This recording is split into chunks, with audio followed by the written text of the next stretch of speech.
Hey, what's up you guys, Grim the Xeno back again with another video. Today we're talking about why I personally think Ghost of Tsushima is the best open world game I've ever played.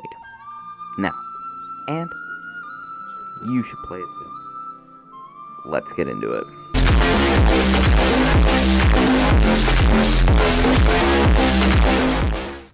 So today we are going to be talking about how Ghost of Tsushima is the best game and why I platinumed it.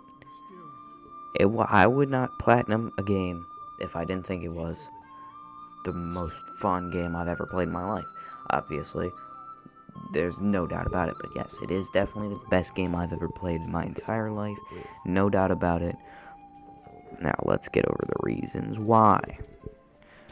Number one, the world. The world is distinctly beautiful in all three of its regions, and all three of its regions are distinct from one another. We have the landscape and the trees and the environment in general. The first province or area is distinct from the last province. One is green, summer, springtime. The second is more springtimey, but also swampy with a lot more forests. And the third is a winter wonderland. Now, how we distinguish these is all up to each other and our minds, right? But we can see the differences through A, the environments, B, how the enemies look, because there's different enemies for all three provinces, and how the NPCs interact. They have put so much detail into this world. Everything looks natural, like it should. It's beautiful. It's, well, honestly one of the most beautiful games I've played. If you play this, you will see what I mean. It is very, very beautiful. It's one of the best games I've ever played. And I will provide proof of my platinum trophy. Secondly, we have NPCs. NPCs in this game aren't the annoying, too slow, but sometimes too fast. They match your speed when you're doing quests. They act like real people. They have certain jobs. They blend into the environment and their own environment perfectly. When they're giving you quests, it sounds like an actual thing that could happen. They sound like they're actual people. They don't sound fake. They don't sound stupid, especially with the market of AAA games these days. Unfinished AAA games coming onto the market, such as Cyberpunk 2077, games like that. These unfinished, honestly garbage video games that are coming out that we're all tricked into buying because people think they'll be good, like Assassin's Creed Valhalla. Admittedly, Assassin's Creed Valhalla is a much better game than Cyberpunk, but it's nowhere near the prestige of Ghost of Tsushima. Ghost of Tsushima is probably the best open world game out there on the market right now. From this game alone, I'm probably never buying an Assassin's Creed game again, or a Watch Dogs game again. Yeah, unless they're good.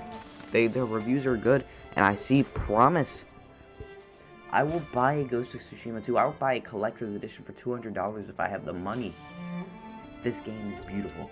Thirdly, we have enemy types. The enemy types in this game are so diverse, it's insane. On the first island, you have bandit enemy types and smaller Mongol enemy types.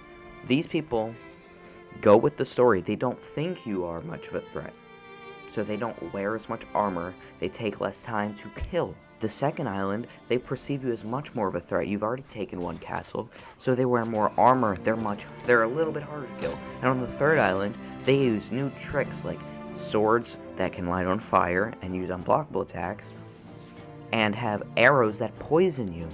Because you poison them, they want to get back at you. The entire story flows perfectly into it through the enemy types. They wear more armor and they're harder to kill because they have more armor.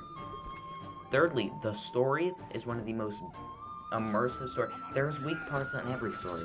There's weak parts in this story, but there's not as many as in an Assassin's Creed game, the newer Assassin's Creed game. There's so many weak parts in the first hour of Assassin's Creed Odyssey, which came out 2 years ago, admittedly, that I could make a whole video on how much I just disliked Assassin's Creed Odyssey and thought it was a bad game. But the story flows so naturally. These side quests are left ambiguous, so even if you finish the story, it still feels like this would take place even after your story is finished. I'm not going to spoil anything because I don't believe anyone would want spoilers, but the story is gut-wrenching when it gets around to the end. Even in the middle of the story, when you make it to the 3rd province, it's gut-wrenching. You make friends along the way, and you actually care for the side characters, like Yuna and Sensei Ishikawa, and others, like Norio and his brother dying, and him. Not going to spoil anything, but yes, Norio's brother dies. It's one of the first missions you get for him. But everything in the story flows together well, and it feels like an actual story, not these unfinished video games we're so used to these days. If you compare Assassin's Creed Valhalla and Ghost of Tsushima, you can't compare these two games. Not because they're two different games entirely, but one is on a whole other level of game compared to what Sledgehammer used to put out, the infamous games mostly, and Sly Cooper. Everyone loves Sly Cooper. I personally never played them. I'm getting back into older games, but I can play them. I love the Infamous series, and then it took a bad turn when it got to Infamous Second Son. Infamous Second Son was one of the only bad marks for Sledgehammer games. I can get a whole video on it, but I'll do a brief overview. The enemy types were way too annoying to deal with, didn't feel balanced enough, and it was just an annoying story all around. Infamous 2 was one of the best games ever made. But comparing a masterpiece of a game like Ghost of Tsushima to the other games Sledgehammer made, it's not even comparable. I think Sledgehammer should keep making games, but they should not cheapen themselves. Sledgehammer, I'm giving this a word of advice to Sledgehammer. Do not cheapen your games for the sake of making another game and making more money off of me or any of your fans. Make a good game so much more people give you money. That's all I have to say about that. But yes, this game receives my first 10 out of 10 for anything. Not even a 10 out of 10, it is an 11 out of 10. Buy this game. No, you should buy this game, or maybe buy this game. Buy this game. If it's on sale, buy it. You will have one of the most enjoyable times of your life, I promise. If you're not into open worlds, that's fine. I don't know if you want to buy this game. If you love open world, semi-RPG, third person type stuff, buy this game. Another thing I want to talk about. The emptiness of the world is non-comparable to anything else. There is no... If you do not feel alone in this world... Let's compare this to Far Cry 4. Far Cry 4 is regarded as a very good game. I don't like it as much as the other Far Cries. But there is a thing about Far Cry 4 that makes it much different in the world than the world of Ghost of Tsushima. The emptiness of the world changes.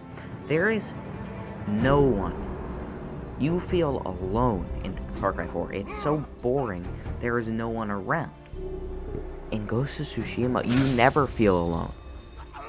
Whether that's a good thing or a bad thing, there's animals running around everywhere, not in just select places.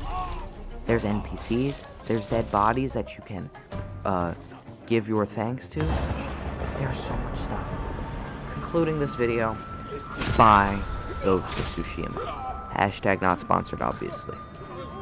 This has been your boy Grim the Xeno. Buy Ghost of Tsushima. Thank you.